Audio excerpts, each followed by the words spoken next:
warahmatullahi wabarakatuh. Perkenalkan, nama saya Fatimah Azahra dengan NIM 13 103 029, kelas manajemen pemasaran. Di sini saya akan menjelaskan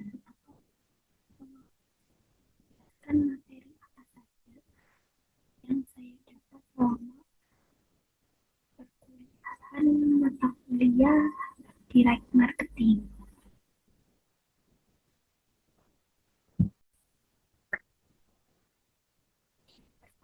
Kita akan masuk pada apa itu pemasaran langsung. Pemasaran langsung adalah perusahaan menjual atau mempromosikan produk dan jasa langsung kepada pelanggan tanpa perantara, dengan tujuan membangun hubungan pribadi dan mendapatkan respon langsung. Ini sering menggunakan data pelanggan agar pesan yang disampaikan lebih relevan dan personal. Selanjutnya, yang kedua yaitu tujuan utama pemasaran langsung. Menyampaikan pesan yang tepat, yang mana isi pesan harus sesuai dengan kebutuhan, keinginan, dan minat pelanggan saat itu agar mereka tertarik untuk merespon. Selanjutnya, menargetkan orang yang tepat, di mana memilih dengan cermat siapa yang menerima pesan berdasarkan data pelanggan, bukan menyebarkan secara massal tanpa arah. Selanjutnya yaitu mengatur waktu yang tepat, mengirim pesan pada waktu yang kemungkinan besar pelanggan sedang membutuhkan produk atau layanan tersebut. Selanjutnya yang ketiga yaitu sumber informasi untuk pemasaran langsung. Ada dua, yang pertama yaitu riset pasar. Proses menggali informasi tentang kebiasaan, preferensi, dan kebutuhan pelanggan untuk mendukung keputusan pemasaran. Kemudian basis data pelanggan, yaitu mengumpulkan informasi tentang pelanggan seperti nama, alamat, riwayat belanja, preferensi, dan lain-lain yang digunakan untuk menyusun strategi pemasaran. Yang keempat yaitu fungsi dan kegunaan basis data. Kegunaannya adalah membantu perusahaan untuk mengenal pelanggan lebih dekat, menyusun pesan relevan, dan mengatur kapan serta bagaimana menyampaikan pesan tersebut untuk hasil yang terbaik. Kemudian yang kelima yaitu privasi dan etika. Ada dua, yaitu opt-in, di mana pelanggan secara sukarela mensetujui untuk menerima pesan atau penawaran dari perusahaan. Kemudian opt-out, yaitu pelanggan diberi pilihan untuk tidak menerima komunikasi lebih lanjut dari perusahaan. Selanjutnya yang keenam yaitu mengapa pemasaran langsung semakin penting. Karena pemasaran langsung menjadi penting karena konsumen kini lebih cerdas, selektif, dan memilih banyak pilihan. Dengan pemasaran langsung, perusahaan bisa menyampaikan pesan yang lebih tepat dan tidak terbuang sia-sia. Selanjutnya yang ketujuh yaitu merencanakan kampanye pemasaran langsung. Yang pertama yaitu tujuan SMART. SMART yaitu specific, measurable atau terukur, achievable, dapat dicapai, dan realistis, masuk akal, dan time bound adalah ada batas waktu. Selanjutnya yaitu satu tahap atau dua tahap, di mana satu tahap mengajak langsung pelanggan untuk membeli. Kemudian untuk dua tahap mengajak pelanggan untuk mengenal lebih dulu sebelum membeli. Selanjutnya menentukan target audiens, di mana mengidentifikasikan siapa yang jadi sasaran, di mana mereka berada, dan bagaimana cara menghubungi mereka. Selanjutnya itu memilih media komunikasi, menentukan saluran yang digunakan untuk mencapai pesan, seperti surat, email, telepon, iklan digital, dan lain-lain. Selanjutnya itu menentukan waktu yang terbaik, memilih waktu kirim pesan berdasarkan kebiasaan atau momen yang relevan bagi pelanggan. Lanjut, yaitu membuat rencana kreatif, di mana menyusun konsep pesan, desain, dan penawaran agar menarik perhatian, menghasilkan respon. Selanjutnya yaitu produksi materi iklan, di mana membuat dan menyebarkan materi iklan seperti brosur, email, atau selebaran. Kemudian yaitu persiapan respon, menyediakan alat dan sistem untuk menangani tanggapan pelanggan seperti tim call, center, atau sistem email. Selanjutnya yaitu pengukuran dan evaluasi, di mana menilai hasil kampanye untuk mengetahui apa tujuan tercapai, dan apa yang bisa ditingkatkan. Yang kedelapan yaitu strategi retensi dan loyalitas pelanggan, di mana upaya untuk menjaga agar pelanggan tetap setia dan terus membeli, karena mempertahankan pelanggan yang lebih murah dan lebih menguntungkan daripada mencari yang baru. Selanjutnya yaitu kesembilan, pengumpulan data dan segmentasi, di mana proses mengumpulkan informasi tentang pelanggan secara langsung internal atau dari pihak luar yaitu eksternal. Kemudian ada segmentasi. Segmentasi yaitu memecahkan kelompok pelanggan menjadi seperti segmen-segmen yang lebih kecil berdasarkan karakteristik tertentu seperti usia, lokasi, kebiasaan beli agar pesan bisa tepat sasaran. Kemudian yang ke-10 yaitu proses menilai seberapa sukses suatu kampanye pemasaran melalui metrik seperti jumlah penjualan, respon, ROI, pangsa pasar, dan efektivitas iklan. Kemudian yang ke-11 yaitu mengembangkan dan mengelola hubungan pelanggan. Keberhasilan perusahaan modern tidak hanya diukur dari jumlah transaksi, melainkan dari kekuatan dan kelanjutan hubungan jangka panjang dengan pelanggan.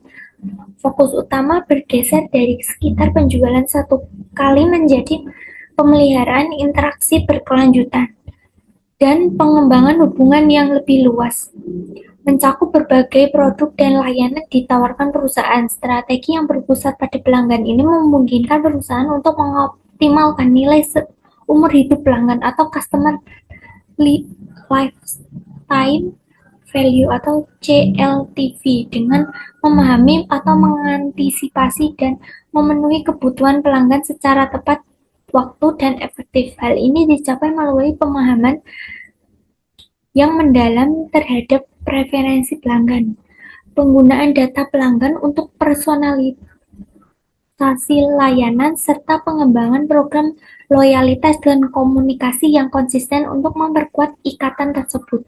Dengan demikian, perusahaan tidak hanya menjual produk atau jasa, melainkan membangun sebuah ekosistem di mana pelanggan merasa dihargai, dipahami, dan terhubung secara bermakna. Hubungan jangka panjang ini pada akhirnya akan menghasilkan loyalitas pelanggan, rekomendasi positif, serta pertumbuhan bisnis yang berkelanjutan. Lanjut yang ke-12 yaitu retensi pelanggan adalah kunci, di mana pentingnya retensi pelanggan sebagai kunci keberhasilan perusahaan. Mendapatkan pelanggan baru dan hanya setengah dari penjuangan. Keuntungan sesungguhnya datang dari membangun hubungan jangka panjang yang menghasilkan pembelian berulang dan mengurangi biaya pemasaran. Retensi pelanggan tidak hanya menghemat biaya, tetapi juga membuka peluang cross-selling yang lebih menguntungkan daripada mencari pelanggan baru. Selain itu, pelanggan yang sudah ada berpengaruh besar terhadap calon pelanggan baru melalui pengalaman dan keputusan mereka. Intinya, fokus pada retensi pelanggan menghasilkan keuntungan lebih besar dan berkelanjutan daripada hasil mengejar pelanggan baru. Selanjutnya, yang ke-13 yaitu back to your database. Kembali ke database pelanggan merupakan langkah krusial dalam membangun hubungan yang efektif dan berkelanjutan. Pengembangan hubungan pelanggan bukanlah proses yang seragam. Setiap individu memilih kebutuhan, preferensi, dan tahap perjalanan pelanggan yang unik. Oleh karena itu, pendekatan one size fits all akan kurang efektif. Membangun rencana pengembangan pelanggan yang berbeda untuk di setiap individu akan sangat sulit dan memakan waktu. Disinilah database pelanggan berperan vital. Database memungkinkan segmentasi pelanggan berdasarkan berbagai faktor demografi, perilaku, dan histori pembelian. Dengan segmentasi ini, rencana retensi dan pengembangan terpersonalisasi dapat dibuat. Setiap segmen memungkinkan pendekatan yang lebih efektif dan efisien. Untuk setiap segmen pelanggan, rencana pengembangan dan komprehensif harus disusun. Rencana ini harus mencakup beberapa aspek kunci. Yang pertama yaitu proyeksi penjualan silang atau cross-selling, yaitu pemikiran potensi penjualan produk atau layanan baru yang relevan dengan profil pelanggan dalam segmen tersebut. Selanjutnya, proyeksi peningkatan penjualan upselling yang mencakup perkiraan peningkatan penjualan dari produk atau layanan yang sudah kepada pelanggan di segmen tersebut, misal upgrade ke paket yang lebih premium. Ketiga, dan yang terpenting adalah rencana tindakan yang terperinci untuk memanfaatkan peluang cross-selling dan upselling. Rencana ini mencantumkan strategi pemasaran, saluran komunikasi, dan taktik spesifik yang akan digunakan untuk menjangkau setiap segmen dan menawarkan produk atau layanan yang tepat. Dengan pendekatan dan tersegmentasi dan rencana yang terstruktur, perusahaan dapat secara signifikan meningkatkan efektivitas upaya pengembangan pelanggan dan membangun hubungan yang bernilai tinggi dan berkelanjutan. Ini akhirnya menghasilkan peningkatan loyalitas pelanggan, peningkatan pendapatan, dan pertumbuhan bisnis. Selanjutnya yaitu yang ke-14, yaitu apa yang membuat pelanggan loyal. Loyalitas pelanggan meski diukur melalui perilaku pembelian berulang dan rekomendasi positif, pada dasarnya perkara pada sikap dan preferensi pelanggan terhadap suatu merek atau perusahaan.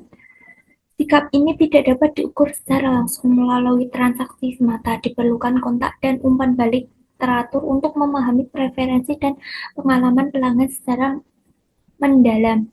Loyalitas bukanlah entitas satu arah. Ia merupakan hubungan timbal balik yang dinamis antara perusahaan dan pelanggan. Perusahaan harus menunjukkan komitmen dan menawarkan loyalitas kepada pelanggannya sebelum mengharapkan loyalitas yang sama sebagai balasannya. Komunikasi pemasaran, meskipun penting, hanyalah satu faktor dalam membangun loyalitas. Komunikasi yang efektif harus dipadukan dengan pengalaman pelanggan yang positif di semua titik kontak, baik online maupun offline. Hal ini mencakup kualitas produk dan layanan, kecepatan dan ketepatan layanan pelanggan, kemudahan bertransaksi, dan resolusi masalah yang cepat dan efisien. Lebih dari itu, membangun loyalitas pelanggan yang sejati membutuhkan lebih dari sekedar taktik pemasaran. Ini memerlukan budaya perusahaan yang menempatkan pelanggan di pusat segala aktivitas. Karyawan yang berkomitmen dan berorientasi pada customer delight merupakan aset yang tak ternilai harganya. Mereka adalah ujung tombak interaksi dengan pelanggan dan berperan penting dalam membentuk preferensi dan pengalaman pelanggan. Selanjutnya, yang ke-15 yaitu apa nilai pelanggan dalam hubungan. Pelanggan menginginkan lebih dari sekedar produk yang murah. Mereka mencari keseimbangan antara kualitas produk dan harga yang pantas. Aksesibilitas menjadi poin krusial. Kemudian dan kecepatan dalam menghubungi perusahaan, terutama saat menghadapi masalah, sangat penting. Kecepatan dan efektivitas dalam menangani permasalahan diiringi dengan respon yang empatik dan solutif merupakan faktor penentu kepuasan pelanggan. Lebih dari itu, pelanggan menghargai pengakuan sebagai pelanggan tetap. Perlakuan istimewa dan pengenalan saat menghubungkan perusahaan membuat mereka merasa dihargai. Komunikasi yang tepat sasaran juga menjadi kunci. Pelanggan tidak suka dibanjiri informasi yang tidak relevan melalui surat atau telepon. Hal terakhir tetapi tidak kalah penting adalah antisipasi kebutuhan pelanggan. Kemanapun perusahaan untuk memprediksi dan memenuhi kebutuhan pelanggan sebelum diminta menunjukkan kepedulian dan pemahaman yang mendalam. Poin ini sering disebut sebagai pendekatan proaktif dalam manajemen pelanggan. Singkatnya, catatan ini menekankan pentingnya memberi pengalaman pelanggan yang holistik dan berpusat pada individu, bukan hanya sekedar transaksi jual beli. Kemudian yang terakhir yaitu pelanggan yang mengeluh bisa menjadi teman terbaik Anda. Presentasi tersebut memaparkan gagasan revolusioner bahwa keluhan pelanggan alih-alih dijadikan sebagai masalah, sebenarnya menjadi sumber informasi berharga yang menguntungkan bisnis. Dua keuntungan utama yang didapat dari mendorong pelanggan untuk menyampaikan keluhan adalah perusahaan akan memilih banyak data keluhan untuk ditangani. Beberapa di antaranya bisa diubah menjadi peluang penjualan baru di masa depan. Kedua, perusahaan dapat mendeteksi ketidakpuasan pelanggan sejak dini saat masih mudah ditangani dan diperbaiki dengan respon yang tepat dan cepat terhadap keluhan di tahap awal. Perusahaan dapat meningkatkan upaya retensi pelanggan secara signifikan. Meskipun tidak ada metode pasti untuk menjamin retensi pelanggan, presentasi tersebut menyoroti sejumlah faktor yang berpengaruh signifikan. Salah satunya adalah biaya retensi pelanggan itu sendiri. Memahami dan mengelola biaya ini menjadi kunci untuk mempertahankan pelanggan. Kepuasan pelanggan yang bisa diukur melalui survei menjadi indikator penting keberhasilan strategi retensi. Selanjutnya, perusahaan perlu menyelidiki secara menyeluruh penyebab kehilangan pelanggan dan melakukan tindakan lanjut yang efektif untuk meminimalisir dampak kerugian tersebut. Tindakan-tindakan lanjut yang tepat bisa menjadi investasi yang sangat menguntungkan dalam jangka panjang. Terakhir, menekankan korelasi kuat antara komunikasi yang efektif dan rendahnya tingkat kehilangan pelanggan. Kurangnya dialog dan umpan balik dari pelanggan dapat meningkatkan resiko kehilangan mereka. Intinya, mendorong pandangan proaktif dan berorientasi pada pelanggan dimanapun di setiap keluhan dilihat sebagai kesempatan untuk meningkatkan produk, layanan, dan hubungan dengan pelanggan. Sekian pemaparan materi dari mata kuliah direct marketing. Selamat perkuliahan. Bila ada salah kata, mohon maaf. Sekian dari saya. Wassalamualaikum warahmatullahi wabarakatuh.